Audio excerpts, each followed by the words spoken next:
இதில் முதல் 3 நாட்கள் துர்கை அம்மனுக்கு, அடுத்த 3 நாட்கள் லக்ஷ்மி அம்மனுக்கு, அடுத்த 3 நாட்கள் சரஸ்வதி அம்மாவுக்கு.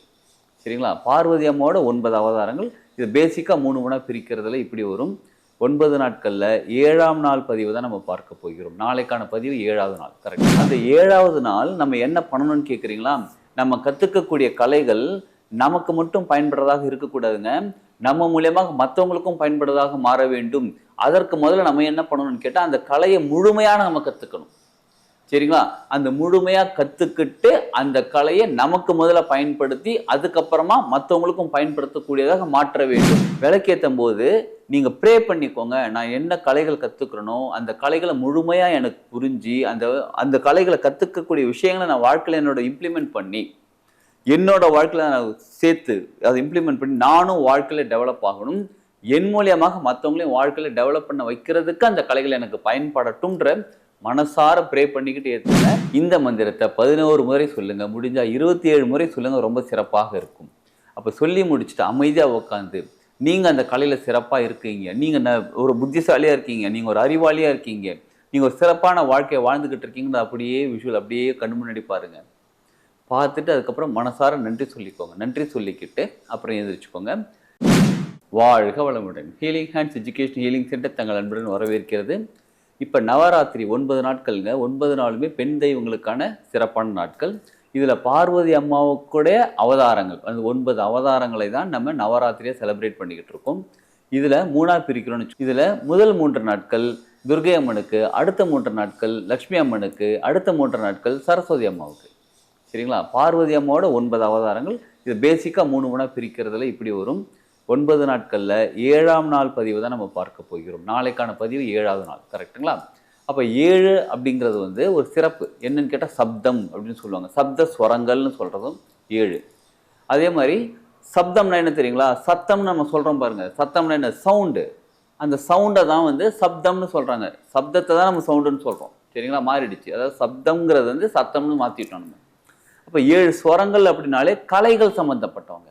பாட்டு பாடுறது, அந்த 7 கலைகளை தொடர்ந்து வரக்கூடிய நடனம், அந்த மியூசிக் ஏற்ற மாதிரி டான்ஸ் ஆடுறது. அப்போ கலைகள் அப்படின்னாலே யாரு?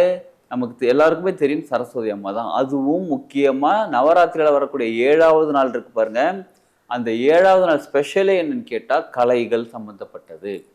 நீங்கள் எந்த கலை கற்றுக்கிட்டாலும் சரி, நீங்கள் ஒரு டிராயிங் வரைகிறதுக்கான கலையாக இருக்கட்டும், டான்ஸ் ஆடுறதுக்கான கலையாக இருக்கட்டும், நடனம் பாட்டு பாடுறதாக இருக்கட்டும், மியூசிக் ஒரு இன்ஸ்ட்ருமெண்ட் நீங்கள் கற்றுக்கிறீங்க. இப்போ லேட்டஸ்ட் இன்ஸ்ட்ருமெண்ட் கீபோர்டு கற்றுக்குறேங்க, அதுவும் கலை தான். எல்லாமே கலை தான்.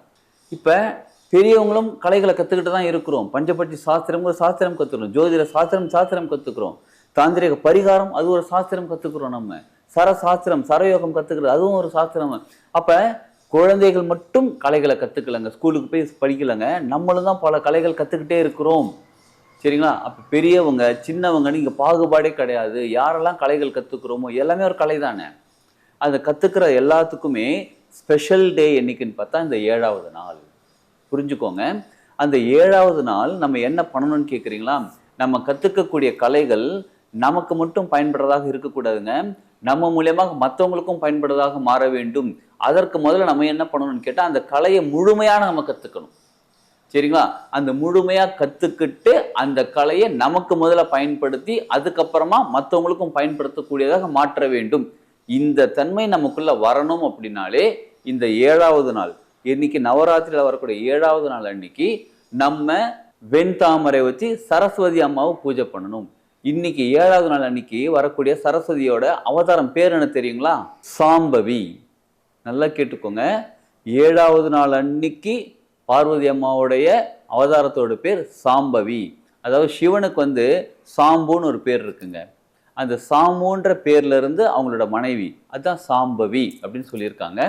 ஸோ இந்த சாம்பவி அந்த அம்மனை நம்ம ப்ரே பண்ணுறது. இப்போ சாதாரணமாக நம்ம வீட்டில் சாம்பவி அம்மனோட ஃபோட்டோ இல்லை, சரஸ்வதி அம்மாவோட ஃபோட்டோ இருக்குங்களா? அது வெண்தாமரையில் உட்காந்துருப்பாங்க பாருங்க. அவங்க ஃபோட்டோ வச்சு சாம்பவி அம்மான்னு அவங்கள நீங்கள் ப்ரே பண்ணுங்கள். நீங்கள் எந்த கலைகள் கற்றுக்குறீங்களோ, சின்ன குழந்தைங்க இருக்காங்க, வீட்டில் ஸ்கூலில் படிக்கிற பசங்க இருக்காங்க அப்படின்னா அவங்கள கூப்பிட்டு விளக்கேற்ற சொல்லுங்கள். நீங்களும் நிறைய விஷயம் கற்றுக்கிட்டு இருக்கீங்க அப்படின்னா நீங்களும் விளக்கேற்றுங்க. விளக்கேற்றும் போது நீங்கள் ப்ரே பண்ணிக்கோங்க. நான் என்ன கலைகள் கற்றுக்கிறனோ அந்த கலைகளை முழுமையாக எனக்கு புரிஞ்சு அந்த கலைகளை கற்றுக்கக்கூடிய விஷயங்களை நான் வாழ்க்கையில் என்னோட இம்ப்ளிமெண்ட் பண்ணி என்னோட வாழ்க்கையில் நான் சேர்த்து அதை இம்ப்ளிமெண்ட் பண்ணி நானும் வாழ்க்கையில் டெவலப் ஆகணும், என் மூலியமாக மற்றவங்களையும் வாழ்க்கையில் டெவலப் பண்ண வைக்கிறதுக்கு அந்த கலைகள் எனக்கு பயன்படட்டும்ன்ற மனசார ப்ரே பண்ணிக்கிட்டு ஏற்றுங்க. அதே மாதிரி குழந்தைகள் ஏற்றும் போது நான் என்ன படிச்சுக்கிட்டு இருக்கணும், அந்த படிப்பு எனக்கு ரொம்ப நல்லதாக இருக்கணும், என் மூலியமாக இந்த படிப்பு நிறைய விஷயத்தில் நான் முன்னேறி என் மூலியமாக மற்றவங்களுக்கும் அது நல்லதை கொடுக்கக்கூடியதாக மாறணும் அப்படின்ற மனநிலையிலிருந்து அவங்கள வந்து விளக்கேற்ற சொல்லுங்கள். விளக்கேற்றி முடிச்சுட்டு அமைதியாக உட்காந்து ஒரு தியானம் பண்ணுங்க. நீங்களும் பண்ணுங்க, குழந்தைகளையும் பண்ண சொல்லுங்க. என்ன தியானம்னு கேட்குறீங்களா? கண்ணை மூடி உட்காந்துக்கிட்டு நீங்கள் எந்த கலை கற்றுக்குறீங்களோ அந்த கலையில் நீங்கள் முழுமையடைகிறீர்கள். அந்த கலையில் வந்து நீங்கள் வந்து உங்களுக்கு வாழ்க்கையை அதை நீங்கள் பயன்படுத்திக்கிறீங்க. சரிங்களா? நல்லா பயன்படுத்தி நீங்கள் வாழ்க்கையில் முன்னேறி உங்கள் மூலியமாக மற்றவங்களையும் முன்னேற்றுறது. இப்போ குழந்தைங்களை உட்கார வச்சு சொல்லும்போது எனக்கு அறிவு நிறையா வந்துக்கிட்டு இருக்கு, நான் இந்த கலைகள் கற்றுக்கிறதுக்கு எனக்கு புத்திசாலியும் வந்துக்கிட்டு இருக்கு, புத்திசாலித்தனமாக நான் இருக்கிறேன், எனக்கு நான் படிக்கிறதா ஞாபகம் இருக்கிறது, நான் இதை பயன்படுத்தி கொள்கிறேன், எனக்கு எப்போ எது தேவையோ அப்போ எனக்கு ஞாபகம் வருகிறது. இப்படியாக நீங்களே ஒரு செட் ஆஃப் பேராகிராஃப் நீங்கள் எழுதிக்கோங்க. எழுதிக்கிட்டு அதை அமைதியாக உட்காந்து அதை படித்து முடிச்சுட்டு அமைதியாக உட்காந்து நீங்கள் தியானத்தில் உட்கார்றதுக்கு முன்னாடி இதெல்லாம் முடிச்சுட்டு அமைதியாக உட்காந்து கண்ணை மூடி உட்காந்து நீங்கள் மந்திரம் சொல்ல போகிறீங்க. ஓம் சாம்பவி தேவி நமஹ. இந்த மந்திரத்தை 11 முறை சொல்லுங்கள், முடிஞ்சால் 27 முறை சொல்லுங்கள், ரொம்ப சிறப்பாக இருக்கும். அப்போ சொல்லி முடிச்சுட்டு அமைதியாக உட்காந்து நீங்கள் அந்த கலையில் சிறப்பாக இருக்கீங்க, நீங்கள் ஒரு புத்திசாலியாக இருக்கீங்க, நீங்கள் ஒரு அறிவாளியாக இருக்கீங்க, நீங்கள் ஒரு சிறப்பான வாழ்க்கையை வாழ்ந்துக்கிட்டு இருக்கீங்கன்னு அப்படியே விஷுவல் அப்படியே கண்ணு முன்னாடி பாருங்கள். பார்த்துட்டு அதுக்கப்புறம் மனசார நன்றி சொல்லிக்கோங்க. நன்றி சொல்லிக்கிட்டு அப்புறம் எழுந்திரிச்சுக்கோங்க. இந்த அம்மாவுக்கு முக்கியமாக வெண்தாமரை கிடச்சி அதை வாங்கிட்டு வந்து வைங்க. இல்லைன்னா வெள்ளை கலரில் மற்ற பூக்கள் கொண்டு வந்தாலும் வச்ச பெஸ்ட்டு, ஓகே தான். ரொம்ப பெஸ்ட் எதுன்னு கேட்டால் வெண்தாமரையில் கொண்டு வந்து வைங்க. வச்சுட்டு அவங்களுக்கு அலங்காரம் பண்ணுங்கள். அதாவது நாளைக்கு அவங்களுக்கு வெள்ளை கலரா, அப்போ நீங்கள் முடிஞ்சளவு வெள்ளை கலர் ட்ரெஸ் மாதிரி போட்டுக்கிறதுக்கு ஒயிட் காம்பினேஷனில் ட்ரெஸ் போட்டுக்கோங்க. அடுத்தது ரொம்ப முக்கியமாக ஒயிட் கலரில் ஏதாவது ஸ்வீட் கொண்டு வந்து வைங்க. ஒயிட்டில் நெய்வேத்தியம் வைங்க. வெள்ளை கலர் நெய்வேத்தியம் என்ன இருக்குன்னு கேட்குறீங்களா? பால் பாயசம் வைக்கலாம். அப்படியே வெறும் பாலில் கல்கண்டு போட்டு வைக்கலாம். இதெல்லாம் பண்ணலாம்ல. கேசரி கலர் அந்த பவுடர் சேர்க்காம ஒயிட்லேயே செஞ்சு வைக்கலாம். கேசரி ரவாவை சேர்த்திங்கன்னா வெறும் ஒயிட் கலராக தான் இருக்கும். நம்ம அந்த கலர் சேர்க்கும் போது அந்த கலர் மாறிக்கிறது. சரிங்களா? அப்படியே கொண்டு வந்து வைக்கலாம். பொங்கல் செஞ்சு கொண்டு வந்து வைக்கலாம். சர்க்கரை பொங்கல்னா வெல்லம் போடாமல் நம்ம செய்யக்கூடிய அந்த கல்கண்டு போட்டு செய்வாங்க பாருங்கள், கல்கண்டு பொங்கல், அது செஞ்சு வைக்கலாம். இதெல்லாம் எப்போ செய்யணும்னு கேட்குறீங்களா? எஸ், ஈவினிங்கில் தான் செய்யணும். நவராத்திரி 6 மணிக்கு நீங்கள் செஞ்சு ஒரு 6:30 மணிக்கு ஒரு 7 மணிக்குள்ளே அந்த சாமிக்கு வந்து படைச்சிட்டு அதுக்கப்புறம் நீங்கள் 6 மணிக்கு விளக்கேற்றது ரொம்ப ரொம்ப சிறப்பு. அதுக்கு முன்னாடியே சமைச்சு வச்சுட்டிங்கன்னா எல்லாத்தையும் பொங்கல்லாம் செஞ்சு வச்சுட்டா ரொம்ப சிறப்பு. 6 மணிக்கு விளக்கேற்றி வச்சா ரொம்ப சிறப்பு. இல்லைங்க நான் 6 மணி தான் ஆஃபீஸ்லாம் போயிட்டு 6 மணி தான் வீட்டுக்கு வரும், அதுக்கப்புறம் தான் செய்யணும்னா பரவாயில்ல. ஆனால் நிச்சயமாக செய்யுங்கள். நாங்கள் எங்கள் வீட்டில் கொலு வைக்கலை, நாங்கள் அதெல்லாம் பண்ணலை, எங்களுக்கு அந்த பழக்கம் இல்லைன்னு நீங்கள் நினச்சாலும் பரவாயில்ல. நீங்கள் கற்றுக்கக்கூடிய கலைகள் உங்கள் வீட்டில் படிக்கிறாங்க பார்த்தீங்களா, அவங்களுக்கும் நல்ல சூப்பராக படிப்பு வந்து வாழ்க்கையில் அவங்களும் முன்னேறணும், நீங்களும் முன்னேறணும். உங்கள் மூலியம் மற்றவங்களும் வாழ்க்கையில் முன்னேற்றுறதுக்கு நம்ம நிறைய விஷயம் கற்றுக்கிறோம். அது முழுமை அடைவதற்காக சாம்பவி அம்மாவை மனதார ப்ரே பண்ணிப்போம்.